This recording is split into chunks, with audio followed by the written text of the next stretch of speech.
तर hello guys, welcome back to my another one video. तर स्वागत आहे तुमचं खानदेशी तडकामध्ये. तर आज आपण बनवणार आहोत तुरीच्या दाण्यांची उसळ. तर सर्वात आधी आपण तुरीच्या दाण्यांना भिजू घालून द्यायचे. जर तुम्हाला लगेच झटपट बनायची असेल तर गरम पाण्यामध्ये भिजू घालून द्या तुम्ही 2-3 घंटे करता. तसंच आम्ही इथे गरम पाण्यामध्ये भिजू घातलेले आहे. जर तुम्हाला लगेच बनवायची असेल तर तुम्ही गरम पाण्यामध्ये भिजू घालू शकता. तर आता आपले भिजून झालेले तुम्ही बघू शकता. ते आता आपण कुकरमध्ये टाकून घेऊ एक एक करून.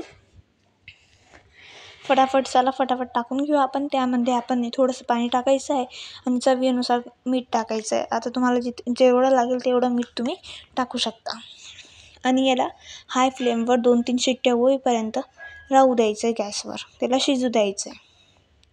तर चला आता याला आपण गॅसवर ठेवून देऊ मस्त छान पद्धतीने.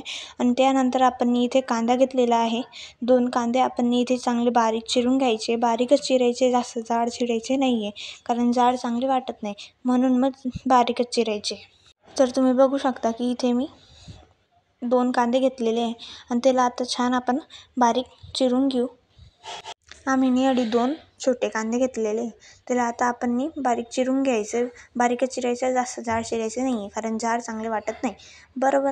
त्यानंतर मी इथे 2 छोटे कांदे घेतलेले, तर तुम्ही एक मोठा घेऊ शकता आणि मोठ्याला बारीक चिरूनच घ्यायचं. बारीकच चिरायचं, जास्त जाड चिरायचं नाही. तर आता इथे आपण नंतर घेतलेले आहे इथे टमाटे 2 छोटे टमाटे घेतलेले, त्याला चांगले धुवून घ्यायचे. चकच धुवायचे जास्त, बरोबर. त्याला धुवून घेतल्यानंतर आपण आता याला बारीक चिरून घ्यायचं.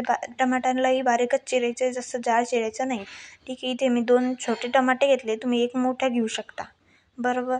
त्यानंतर आपण इथे थोडासा लसूण होता, त्याला चिरून घेतलेला आहे. 2-3 लसणाचे छोटे छोटे पीसेस आहे, त्याला आपण आता बारीक चिरून घ्यायचं आहे. त्यालाही बारीकच चिरायचं आहे, बरोबर. आता तुम्ही बघू शकता की आपले जे घुगऱ्या तुरीचे दाणे जे आहे ते शिजून झालेले आहे. आता त्याला आपण बघू शकता की किती नरम झालेले आहे, ते आता शिजलेले आहे. तर आता याला आपण फोडणी द्यायला घेऊ. तर इथे आपण आता कढई घेतली. कढईमध्ये 2 पळी तेल टाकायचं आहे. 2 पळी तेल टाकायचं आहे, जास्त तेल टाकायचं नाही. तर यामध्ये आता आपण त्या तेलाला चांगलं तपू द्यायचं आहे, बरोबर. इथे मी 2-2.5 पळी तेल घेतलेलं आहे, तुम्ही 2.5 घ्या किंवा 2 घ्या. इथे आपण थोडीशी मोहरी घेतलेली आहे. त्यानंतर मोहरीला होऊ दिल्यानंतर जिरं घेतलेलं आहे. जिऱ्यानंतर आपण इथं घेतलेलं आहे लसूण, जो आपण बारीक चिरून घेतला होता. बारीकच चिरायचा, जास्त जाड चिरायचा नाही. तर इथे आपण लसूण टाकून घेतलेला आहे. आता लसूणला आणि सर्वाला होऊ द्यायचं आहे चांगलं. त्यानंतर आपण इथे जे थोडासा कढीपत्ता होता, तो कढीपत्ता आपण टाकलेला आहे. कढीपत्त्याला पण चांगलं होऊ द्यायचं आहे, चांगली फोडणी येऊ द्यायची आहे त्या कढीपत्त्याला पण. त्यानंतर आपण इथे कसुरी मेथी घेतलेली आहे, त्यालाही चांगलं होऊ द्यायचं आहे छान पद्धतीने. त्याला मिक्स करून घ्यायचं आहे आणि त्याला होऊ द्यायचं आहे चांगलं. त्यानंतर आपण ह्याच्यामध्ये बारीक चिरलेलं टमाटर टाकायचं आहे. बारीकच चिरायला पाहिजे टमाटर, जास्त जाडं पण पाहिजे नाही. तर इथे आपण बारीक कांदा जे चिरलेलं होतं आपण ते टाकून घ्यायचं एक एक करून. तसं चला सर्वात आधी आपण याच्यामध्ये जे आपण बारीक चिरलेलं टमाटर होतं ते टाकून घेऊ.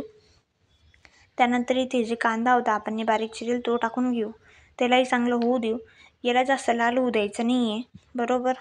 आणि तुमच्याकडे दुसरे काही मसाले असतील, चाट मसाला वगैरे, तर ते तुम्ही टाकू शकता याच्यामध्ये. तर याला आता चांगलं आपण मिक्स करून घेऊ आणि याला जास्त लाल होऊ द्यायचं नाही आहे आणि याला हलवत राहायचं आहे थोड्या वेळाकरता. आता तुम्ही बघू शकता की आपला जो मसाला आहे तो झालेला आहे. तर इथे आपण आता लाल मिरची पावडर घेतलेली थोडीशी, ती टाकून घ्यायची एक छोटी वाटी. आणि इथे चाट मसाला टाकलेला आहे आणि धना पावडर. आता याला चांगलं मिक्स करून घ्यायचं आहे आपण. आता तुमच्याकडे वेगळा अजून कोणता मसाला असेल तोही टाकून घेऊ शकता तुम्ही. तर याला चांगलं आता आपण मिक्स करून घ्यायचं आहे, जास्त लाल होऊ द्यायचं नाही त्याला, बरोबर. आणि त्यानंतर आपण जे घुगऱ्या घेतलेल्या होत्या शिजवून, ते आपण याच्यामध्ये टाकायचं आहे एक एक थोडं करून. तर यालाही चांगलं आपण हलवून घ्यायचं आहे मस्त छान पद्धतीने. तर चला आता आपण फटाफट आपले जे घुगऱ्या आपण घेतलेल्या होत्या ते फटाफट आपण टाकून घेऊ आणि याला चांगलं मिक्स करून घ्यायचं आहे. याला जास्त हलवायचं आहे कारण ते मसाला पूर्ण मिक्स झाला पाहिजे, पूर्ण घुगऱ्याला लागला पाहिजे, म्हणून आपण याला चांगलं हलवून घ्यायचं आहे. तर तुम्ही बघू शकता की आम्ही कसे हलवत आहे. तर इथे आपण याला चांगलं हलवून घ्यायचं आहे. त्याचा मसाला चांगला मिक्स होईपर्यंत आपण याला चांगलं हलवून घ्यायचं आहे. तुम्ही बघू शकता की याला आपण छान पद्धतीने हलवून घ्यायचं आहे. तर चला आता आपण याला चांगलं हलवून घेऊ आणि गॅसवर थोड्या वेळ राहू द्यायचं, 2-3 मिनटापर्यंत याला हलवायचं आहे. आणि तुम्हाला ही रेसिपी कशी वाटली नक्कीच कॉमेंट करा. आणि एकदम सोपी आणि सिंपल रेसिपी आहे. याच्यावर तुम्ही कोणते दुसरे सॉस वगैरे तुम्हाला जे वाटले तुम्ही टाकू शकता. इथे छान पद्धतीने आपण याला आता प्लेटमध्ये काढून घेऊ. इथे आम्ही थोडीशी इमलीची चटणी टाकलेली आहे. तुमच्याकडे जे सॉस असतील ते तुम्ही टाकू शकता. तर आम्ही इमलीची चटणी बनवलेली होती ती आपण यावर टाकून द्यायची छान पद्धतीने. तुम्ही चाट मसाला किंवा वेगळा कोणता मसाला टाकू शकता. आणि त्यानंतर आपण जे थोडेसे बारीक शेव असतात आपले पाणीपुरीचे ते आपण इथे टाकलेले. तर तुम्ही दुसरं काही टाकू शकता याच्यावर. आणि हां, इथे आपली रेसिपी तयार झालेली आहे. आणि जर तुम्हाला हा व्हिडिओ आवडला असेल तर नक्कीच कॉमेंट करा आणि लाईक शेअर सबस्क्राईब नक्कीच करा. आणि thank you for watching. Bye bye.